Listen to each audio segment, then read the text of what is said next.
Hey, what's up guys, this is Darkroom Duelist, and today I've got another deck profile for you guys. But first, I've got an announcement. I contacted a Facebook page called Yu-Gi-Oh! That does a lot of Yu-Gi-Oh! News and a lot of stuff, and their link will be down in the description. And I asked them if they would post a sample video of mine, which will be this one, on their page, and I want to go ahead and give them a shout out, because they have about 8,000 or so subscribers or likes on Facebook. But yeah, if you guys want some really awesome Yu-Gi-Oh! News, I usually follow them for all my Yu-Gi-Oh! News. And they're a really awesome page. I've been following them for about 6 or so months, about as long as I've had this page. And yeah, they're really awesome. But yeah, you guys should go check them out. But let's get into the deck profile. This guy's is Blackwings. And with the new Trishula, you better watch out. But let's get into it, guys. As normal, I'm playing 3 Chris the Crackadons. You need to play 3 Chris Crackadon because it can special summon itself if you control another Blackwing on your side of the field other than Chris the Crackadon. It's unaffected by spell or trap cards that are going to destroy it once a turn. So it's really awesome. I've won so many duels by just making Chris the Crackadon and swinging. I love this guy. He's so awesome. He came out of Premium Gold too, so he's relatively new, and some people just don't know how to deal with him. He's just that good. But anyways, I play 3 of him. And then this is something that I'm opting to play. I like playing 3 Shuras. It worked for me before, so why wouldn't it now? I play 3 Shuras because of another one of the new support cards called Pinaka, which I will get into later. But I love Shura because with Kalut, it becomes a 3,200 beater or so. But I love Shura. It lets me special summon a little Blackwing and go into a synchro play in my main phase 2. Or just go into another Blackwing like Pinaka and synchro into Hawk Joe. Well, usually you want to go for Armor Master, but hey, whatever. Then I'm playing 3 copies of Boar the Spear. Again, why would you not play 3 Boar the Spears if you're playing Blackwings? Boar the Spear lets you pierce through, your enemy's defense. It lets you special summon it to your side of the field, and then swing into your opponent's monster, and if it's in defense position, you inflict piercing damage. But with a Kalut, it becomes 3,200. So, or not 32, 31. Chris becomes 33, Shura becomes 32, Bora becomes 31. So you swing into your opponent and you've got a 31 beater, which is really hard to get past if your opponent just randomly swings into you. And that's why I like Bora. Oh, and he can special summon himself directly from your hand. Then I'm playing 1 Zapdos, and the only reason I'm playing 1 Zapdos over more Zapdos is if you don't play Blackwings, Zapdos' effect can only be activated once per turn. But your main combo play that you'll do with Zapdos is you'll bounce your Chris or your Bora back to hand and then special summon this guy out and then special summon, re-special summon your Bora or your Chris and make an overlay play. And that's why I'm playing 1 Zapdos. And then the Big Daddy himself, Kalut the Moonshadow. I'm playing 3 Kalut the Moonshadow because once per turn, or not once per turn, what am I thinking? I've done this 3. I made somebody, like, cry, almost. If your opponent attacks a Blackwing monster you control, or your Blackwing monster is involved in any sort of battle, including your opponent's life points, you can discard as many Kalut the Moonshadows as you want from your hand to make that Blackwing monster gain 1,400 attack for each one. So, essentially, you can make your opponent, or gain your Blackwings, 4,200 attack points, which is crazy, if you have all 3. But typically, you don't want to drop all 3 at once. It's kind of a sword and shield kind of thing. Your opponent swings, you drop this. And then, I'm only playing 2 Gale, because it gets too cloggy with the new tuners. But it's really good because you can special summon it directly from your hand. You know, Gale's pretty self-explanatory. I'm playing 2 Blizzards because Blizzard lets me special summon my level 4 Blackwings or my level 3 Blackwings, or any of my Blackwings, for that matter, that are level 4 or lower, back to my side of the field. But typically I go for 3s or 4s to synchro into a 5 or 6 synchro play. And then here's the new guy. Well, not new now, but was new, the newest one. And that is Pinaka, the Waxing Moon. If Pinaka is sent to your graveyard from your field, you can add another Blackwing from your deck to your hand, which lets you be able to climb your ladder a little easier with Whirlwind, because you will basically synchro this with Chris or Bora and make Armor Master, and then at your end phase you'll add another Chris to your hand and be able to climb your ladder because you'll have a 1900 attack point monster. And then I'm playing one Gladys and one Squall, because my big combo play in this deck is this, okay? And I gotta show you this. I normal summon Pinaka, and if I have Whirlwind, I'll add Gladys, okay?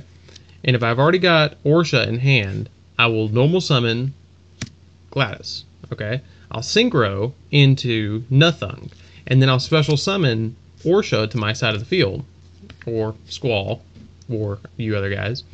Special summon Squall to my side of the field, and then synchro into Hawk Joe. And then after I synchro into Hawk Joe, I'll use Hawk Joe's effect, special summon back my Nothung, or my Armor Master that's already been sent to the grave. But that's my big play. Then for my staple spells, I'm playing Raigeki and Book of Moon, 2 MSTs for back row hate, and 1 Allure. And for consistency, I'm playing double Pot of Duality. I did play 3 Pot of Dualities, but you just don't need 3 anymore. With Whirlwind and Pinaka in the deck with consistency and Allure, you just don't need it, and you're going to be special summoning like crazy, so it's not necessary. Then I'm playing 3 copies of Black Whirlwind, because Black Whirlwind is the heart and soul of the Blackwing deck. You have to have this at 3 if you're playing Blackwings. You draw this, and you get to search every single turn that you normal summon a Blackwing, but you can only search Blackwings that have lower attack points than the one you just normal summoned. And with Nothung, you can normal summon twice per turn. And that's all for my spells. I know it's not a lot of spells, but in my opinion, Blackwings are a little more trap heavy than a lot of people. But here's my traps. I'm playing 1 Compulse, 1 Bottomless, 1 Ring of Destruction, 1 Solemn Warning, 1 Vanity's Emptiness, made another guy cry, Tears of Sadness. Drew this first turn, both rounds of the tournament. Sad day. For him, not for me. Double Icarus, because this actually goes with quite a few of my extra deck monsters too in an emergency.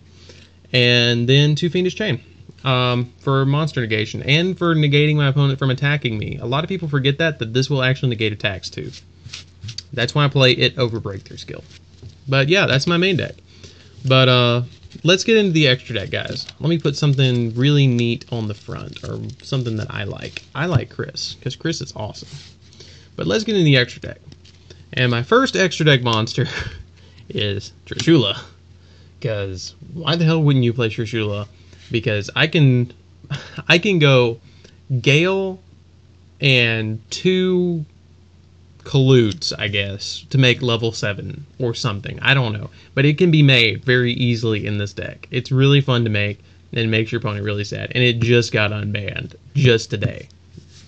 Well, when this video is taken. Then I'm playing 1 Beals, because it is, you play it in defense, and it is a big ass wall. And I really like it. And it's pretty. Then I'm playing 1 Yazi. Yazi's really fun because he cannot be targeted by card effects, and he's like a mini Scrap Dragon. You can tribute, or you can tribute him, which is a Yangzing monster, and then target a monster on your opponent's side of the field and destroy it. So yeah, really cool. And he can't be targeted by card effects. Awesome stuff. Then I'm playing 1 Blackwing Tamer Obsidian Hawk Joe. Obsidian Hawk Joe's effect is that once per turn, you can revive a level 5 or higher Blackwing monster that's in your graveyard and special summon it to your side of the field in attack or defense position. Typically, like I said, you'll do that with Nothung, but sometimes you'll do it with Armor Master or Armed Wing. I am playing 1 Armed Wing, which is something a lot of people don't do anymore. And if he's targeted by a card effect, any card effect, you can target another Blackwing on your side of the field, which I've also done just to keep him alive, because he keeps bringing my shit back to life. And I love him. He's awesome. He's my favorite card in my entire Blackwing deck. Then I'm playing 1 Armor Master, because Armor Master is awesome. You, again, play him in defense. He's a big wall because he can't be destroyed by card effects or by battle. Or you play him in attack and poke your opponent and, test experiment, because you can always bring him back with Hawk Joe. Typically, he's your first level 7 you will go into the deck. Then I'm playing 1 Goyo Guardian, because he's pretty generic for rank 6 synchro decks. You swing in, you steal something, you swing in with the thing you stole, or you synchro with the thing you stole. Done that too. Funny thing, actually stole once a Plague Spreader zombie from somebody. Had this main phase 2 synchroed for Beals, and then they didn't have an out for Beals for the entire game, and I won. So, haha. Then I'm playing Double Nothing, which is basically an extra normal summon and a Gaga Cowboy. When he's special summoned to your side of the field, by Hawkjoe's effect also, you inflict 800 points of damage to your opponent, and you can target one monster on your opponent's side of the field and make it lose 800 attack. So essentially, he comes out as a 3,200 beater for one swing, which is really awesome in my opinion. He's really a great card. But the extra normal summon with Whirlwind is what really gets him. Then I'm playing single armed wing. I'm playing one armed wing because occasionally you will run into situations where your opponent is playing a very defense heavy deck and you just want to swing past them. So 2,700 plus Kalutes, cry for days.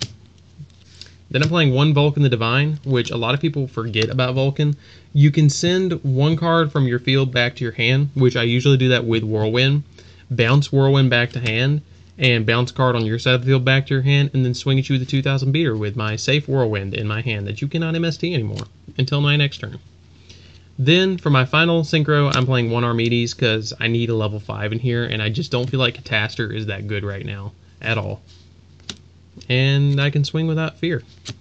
And then, this is something that I decided last minute. I decided not to play 101 because I have Ice Beast Zerofine. Ice Beast Zerofine is a mini Shockmaster for Wing Beast decks.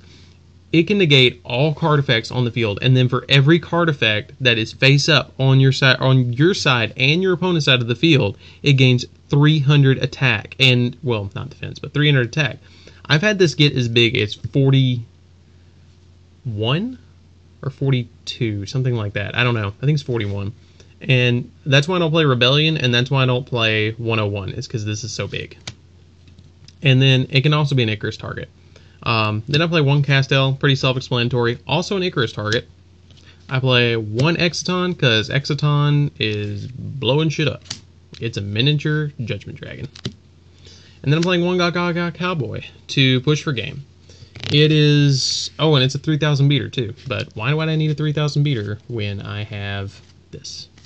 But anyways, guys, check out the link in the description below for the Facebook page for Yu-Gi-Oh! This is Dark Arm Duelist. Don't forget to subscribe, and I'm out.